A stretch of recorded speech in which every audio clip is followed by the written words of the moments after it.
Hey gang, it's your boy. And as you may well know, this year was the 40th anniversary of the movie Alien. This little gem of an article from self-proclaimed fake geek girl Princess Weeks in the cum rag of a news site, the Mary Sue, made its way around the YouTubes, prompting eye rolls and face-palming around the world. But that wasn't the only woke coverage of the 40-year-old sci-fi horror classic. There was something far more soy-infused that surfaced on October 4th. A documentary named Memory.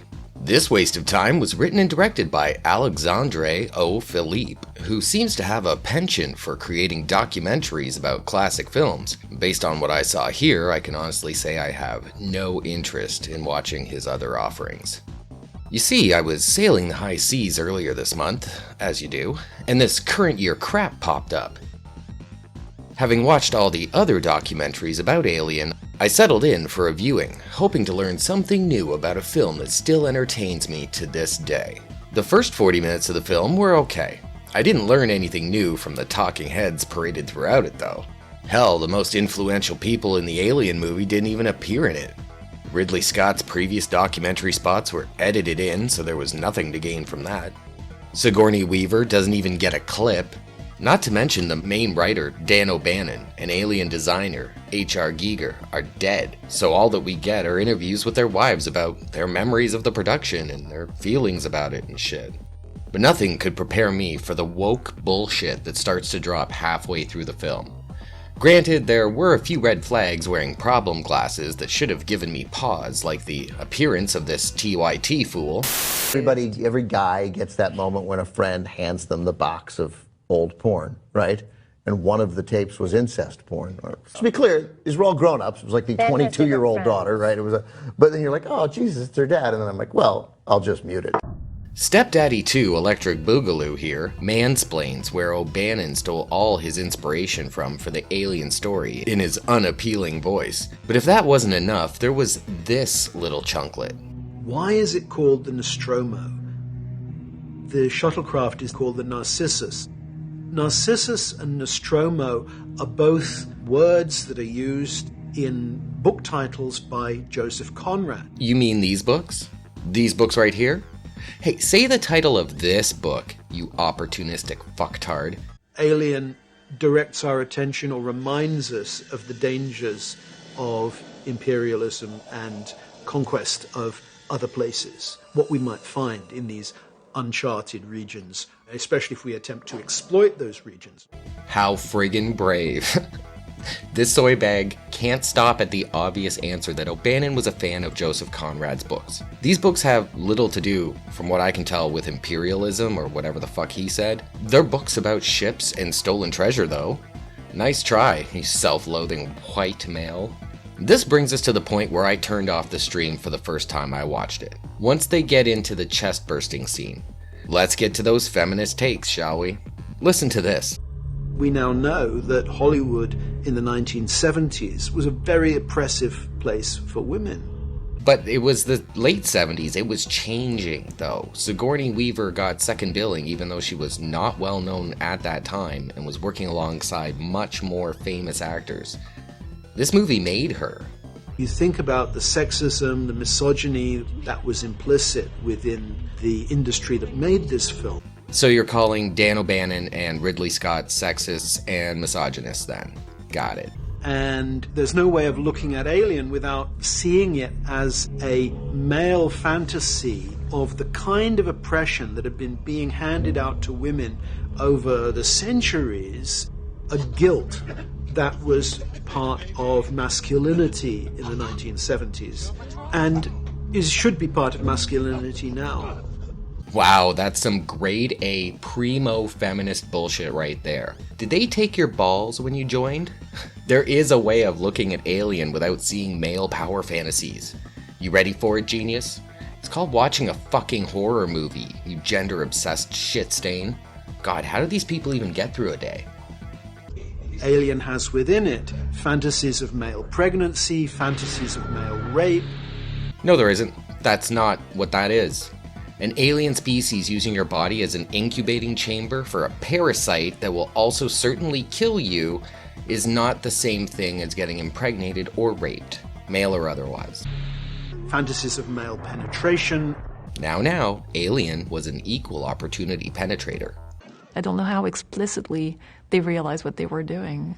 I can't imagine that any studio would be like, yes, you're making a male rape movie in space, for sure, let's go for it. Neither can I. No one can imagine it, really, except that limp-wristed fool earlier. There's a lesson there for everyone, you know? Don't expound upon feminist gender drivel, or you'll end up sounding like a giggling idiot. But the most cringy, unnecessary, and completely off-based feminist verbal diarrhea comes from this bitch. Who dis bitch?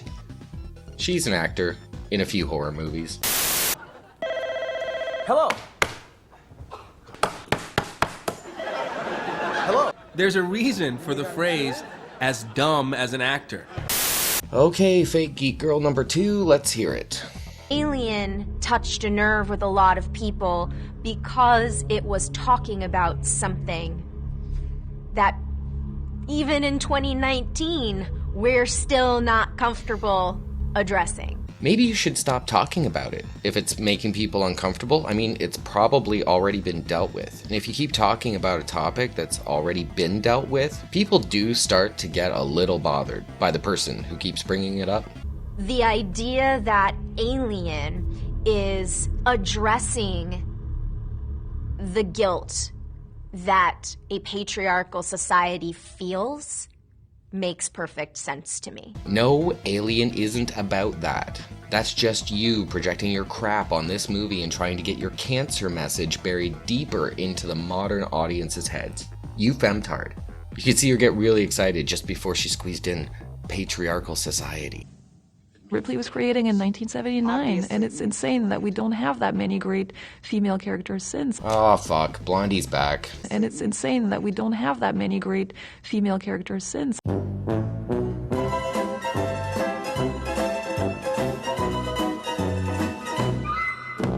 And especially in a genre like horror that's given so many female characters throughout time, and yet there's not one that strikes us as being as developed and as complex and as interesting as Ripley was. Jesus Christ, Ripley was not a complex or developed character in any sense of the word. That was intentional. O'Bannon said it himself. Did you even watch this movie? And isn't it ironic that she ends up being that way because she was written to be a man? And the documentary itself contradicts her. They were all written to be either men or women. You hack. This son of a bitch is huge. I mean, it's like a man. It's big. Kane's son. Ash is such a dick. Actually, Ash is a robot, and quite childlike at times, almost as if he doesn't have a clue as to how to react in certain situations. He's not an authentic being. So someone, a human person, had to program him, educate him. Not only is he supposed to look like a person, he's supposed to pass as a person. That's got to be triggering to someone out there. Because the crew didn't know. And that's what makes him the worst. That misogyny was built in. No, it wasn't. And she's wrong about Ash. He would have limitations on the amount of programming needed to perform the jobs he was created for, as we'll see later. This blank slate shit that she's trying to introduce here is another gender communist theory that's way off the mark, yet again. Could kill him. Ash looks at Dallas like, what do you think? That's because he's the captain, you moron. Ripley, on the other hand, is saying, I am making this call. It's my job to make this call. Ripley, this is an order. You hear me? Yes, I read you. The answer is negative. In the hatch open. And he says, nope, that's not going to happen. I override you. Ripley was actually a pushy asshole, a bitch, who tried to abuse her limited power and make an injured crewmate stay out in the dark to die. Ash recognized that he had an opportunity to bring the alien on the ship by following the captain's orders. It wasn't misogyny, you hapless twat. Where does he get the idea to penetrate this woman forcibly? Oh, almost sounded like she enjoyed the thought of that. Let's listen again for the smile in her voice. To penetrate this woman forcibly. And one more time. Penetrate this woman forcibly. You know, that it doesn't logically make sense for an artificial life form to do that. He would choke her. He would suffocate her. The final choice that he makes is to just put this woman in her place. He's a robot built to be a science officer on a spaceship he most likely wasn't programmed to kill. He certainly acts like an overpowered child, trying to figure it out as he threw her around the room before attempting this. Plus, he wasn't successful in penetrating and or putting her in her place, and may very well have thought that this was a good way to kill her without alerting the rest of the crew. But no, Femtard here has to go for the old misogynistic robot sticking a cock in her mouth bit, just because she can. The programming. If we think about that, if we really unpack that, it's so frustrating. Maybe you should stop looking at the world the way you do. Probably be a lot less frustrated there, kiddo.